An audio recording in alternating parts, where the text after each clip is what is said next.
హైదరాబాద్లోని సైదాబాద్ డివిజన్లో మాజీ మేయర్ సుభాష్ చంద్ర ఆధ్వర్యంలో ఘనంగా దేవి నవరాత్రి జాగరణ కార్యక్రమం నిర్వహించారు. దేవి నవరాత్రుల సందర్భంగా బస్తీలో ప్రతిష్ఠించిన దుర్గామాత అమ్మవారికి పూజల కార్యక్రమం ఘనంగా నిర్వహించారు. ధూపదీప నైవేద్యాల కార్యక్రమాలు, అన్నదాన కార్యక్రమాలు, సంస్కృతి కార్యక్రమాలతో అమ్మవారికి పూజలు నిర్వహిస్తున్నట్లు సుభాష్ చంద్ర తెలిపారు. ఈ కార్యక్రమంలో బీజేపీ నాయకులు తదితరులు పాల్గొన్నారు.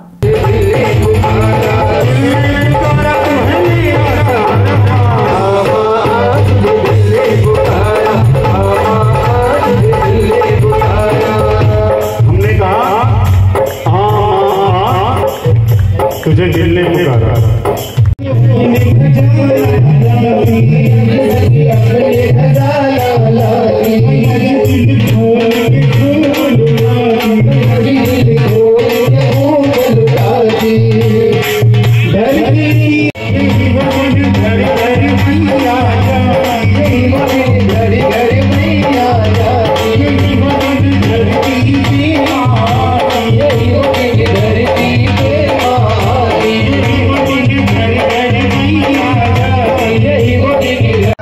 దేశవ్యాప్తంగా దసరా, విజయదశమి, శరన్నవరాత్రుల యొక్క మహాపూజ కార్యక్రమాలు కాశ్మీర్ నుండి కన్యాకుమారి వరకు బ్రహ్మాండంగా జరుగుతూ ఉన్నాయి. సనాతన ధర్మము, హైందవ సంస్కృతి, హిందూ సాంప్రదాయ ప్రకారంగా విజయదశమికి ఎదుగుతో మహోన్నతమైనటువంటి రోజు ఇది. ఎందుకంటే ఈ రోజున భగవాన్ శ్రీరామచంద్రుడైనటువంటి మహాప్రభు ఏదైతుందో రాక్షస పరిపాలనను అంతమందించినటువంటిది.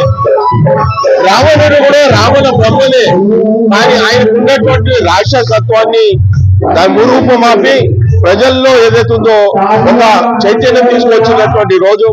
మరియు దేశవ్యాప్తంగా 140 కోట్ల మంది ఈ రోజు బ్రహ్మాండంగా విజయదశమి శరణోత్సవ కార్యక్రమం జరుపుతా ఉన్నారు. అదేవిధంగా మన యొక్క తెలంగాణ రాష్ట్రంలో కూడా బతుకమ్మ పండుగ అంటే చాలా ప్రసిద్ధి చెందినటువంటి పండుగ ఇది. ఇప్పటి నుండే కాదు, గత అనేక వంద సంవత్సరాల నుండి దేశంలో కాదు ప్రపంచంలో ఎక్కడగా లేనటువంటిది. మనము భగవంతుణ్ణి, అమ్మవారిని పూలతో పూజిస్తాం, కానీ పూలను పూజించేటటువంటి సంస్కృతి మన తెలంగాణలో బతుకమ్మ ఉంది. ఈ బతుకమ్మ పండుగ కూడా సంబరాలు కూడా బ్రహ్మాండంగా జరుగుతూ ఉన్నాయి. ఈ రోజు మన యొక్క సైదాబాద్ ప్రాంతంలో కూడా బతుకమ్మ సంబరాలు కూడా మన యొక్క వీరాంజనేయ మందిరంలో జరిగినాయి. అదేవిధంగా శివాంజనేయ మందిరంలో కూడా ఈ రోజు మన యొక్క మాత జాగరణ కార్యక్రమం ఏదైతుందో శివాంజనేయ మందిర ఆధ్వర్యంలో బ్రహ్మాండంగా జరుగుతూ ఉంది. భక్తి శ్రద్ధలతో అమ్మవారిని పంచుకుంటూ ప్రొద్దున 5 గంటల వరకు జాగరణ కార్యక్రమం జరుగుతుంది. నేను మన ప్రజలందరికీ కూడా కోరుతా ఉన్నాను, పాశ్చాత్యాన్ని వదిలిపెట్టి హైందవ సనాతన ధర్మాన్ని మనము తప్పకుండా గౌరవించవలసిన అవసరం ఉంది. ప్రతి పండుగను కూడా శ్రద్ధతో చేయవలసినటువంటి అవసరం ఉంది. ధాన్యాలు కూడా కొన్ని అపశృతులు జరుగుతున్నాయి.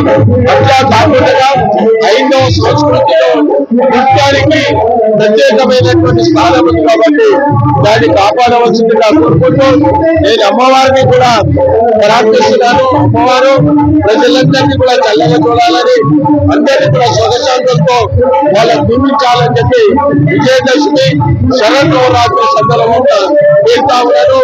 జై బలో మహాకాళి మాతాకి, జై భవానీ మాతాకి, జై దుర్గా మాతాకి, జై వైష్ణవి మాతాకి, జై బలో మాతాకి.